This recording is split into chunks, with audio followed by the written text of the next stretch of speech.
What is up, YouTube? Last workout at Planet Fitness in Florida. I'm going home in 2 days, and tomorrow's going to be a rest day. And no better way to finish it off than a back day. Honestly, since the start of this trip, I've been saying I can't wait to do a back day here because this Planet Fitness here has a different row machine than I'm used to. It's a bit, it's more of like a lower row machine. And if you've watched my back day videos in the past, you'll know that I've been trying to do a lot more lower rows to really grow my lower lats. That way I see them from a front in like a front double bicep. And in my head, I've said this also in the past, but if you have a big back, you'll obviously know from the back, but you'll know that you have a big back if you could see your lats from the front. So that's a huge goal of mine. I really want them to be like poking through my sides right here. So that'll be really, really cool. And it's a goal that I got to just keep hacking away at week after week. But yeah, that's all I really got. I'm probably going to start the workout the same way with some assisted pull-ups or some lat pull-downs.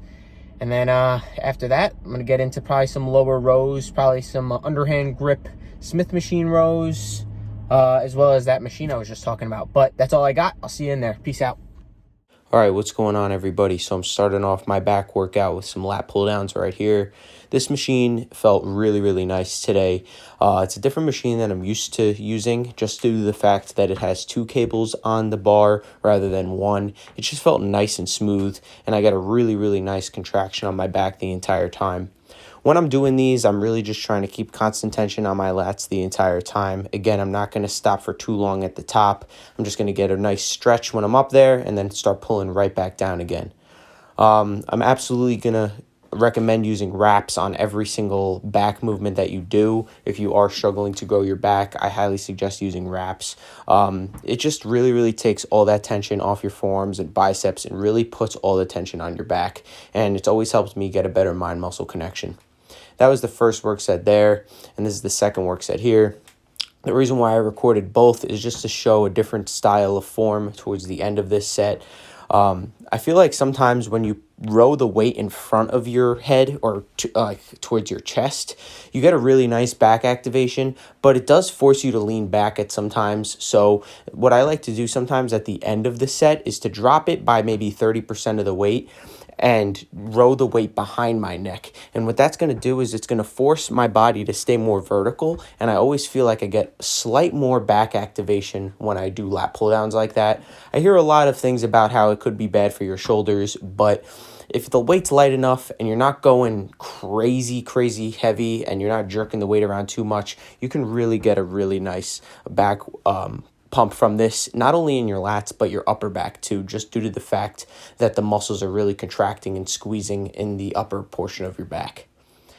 After those, though, I am sticking on this lat pull-down machine for quite a while. This just felt really nice today. But like I mentioned in the car, a big goal of mine over the course of the next few months is to really grow my lower lats. And to grow your lower lats, you're going to need to do a lot of underhand rows, close grip rows, and that's exactly what I'm doing here. I feel like this could be mistaken as a bicep workout, but I'm really trying to only activate my lats on this movement. I'm really trying to pull with my elbows and squeeze my armpits to engage my lats, and I'm almost trying to row the weight to my belly button. I'm really trying to bring it down further. That way I activate more of my lats rather than my biceps. I'm going to show another angle here. These felt super duper nice today. Again, this lat pull down, like I mentioned earlier, is extremely smooth just due to the fact that it has 2 cables attached to the bar, and this felt super nice. The reason why I'm showing a front view is so that way you can see where the bar is coming. You could see it's not by my upper chest or at my chest at all. It's more by my sternum and even my stomach. Again, rowing it like this is really going to deactivate your biceps and really, really target those lower lats perfectly. Again, when I can't get the full rep out, I'm still going to spam some partial reps. Again, partials are crucial for growth. Your body knows, like, you know when you fail a rep because you know, oh, I didn't get that rep down far enough. But your muscle does not reach failure until it really can't move. You know, your muscle doesn't know, oh, I didn't do a full rep. All it knows is I gave maximal effort to move that weight. But it'll fail when the weight doesn't move anymore. That's my logic behind going to failure.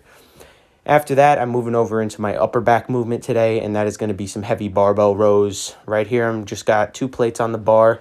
I'm really trying to just squeeze my shoulder blades together. Once that weight got a little heavy, it wasn't even really due to upper back soreness that I stopped, but more lower back soreness. I forgot my belt in the car, and I kind of wanted to take it a little easier on my lower back. I didn't want it to get fatigued or hurt, so I dropped the weight a little bit, and I'm actually doing some underhand rows now as a superset.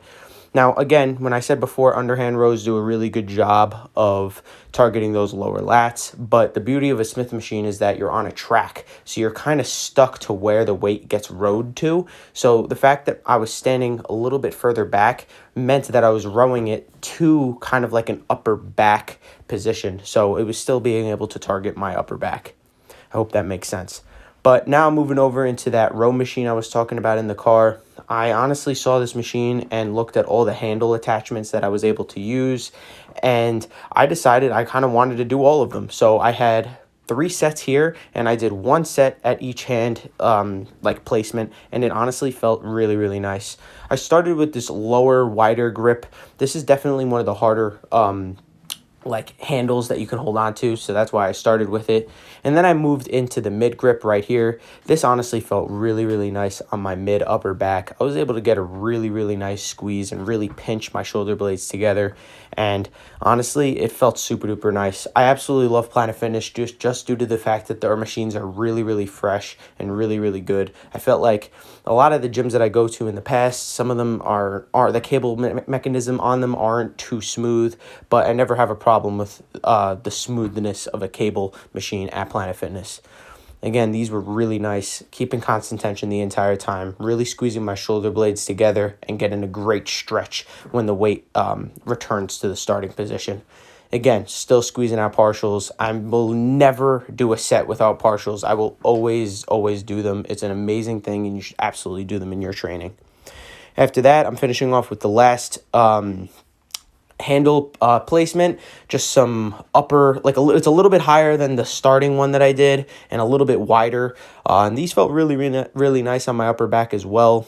Again, my rep schemes probably for back are probably about 15 sets total, 5 sets upper back, what's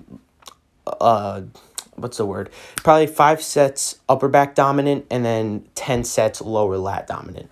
Right there, I'm doing a bit of a drop set, and I'm going back to that mid grip. Again, I felt like doing that wide grip really did a nice job of hitting that upper back, and now this is going to really superset that mid lat again too, and this superset just felt really, really nice.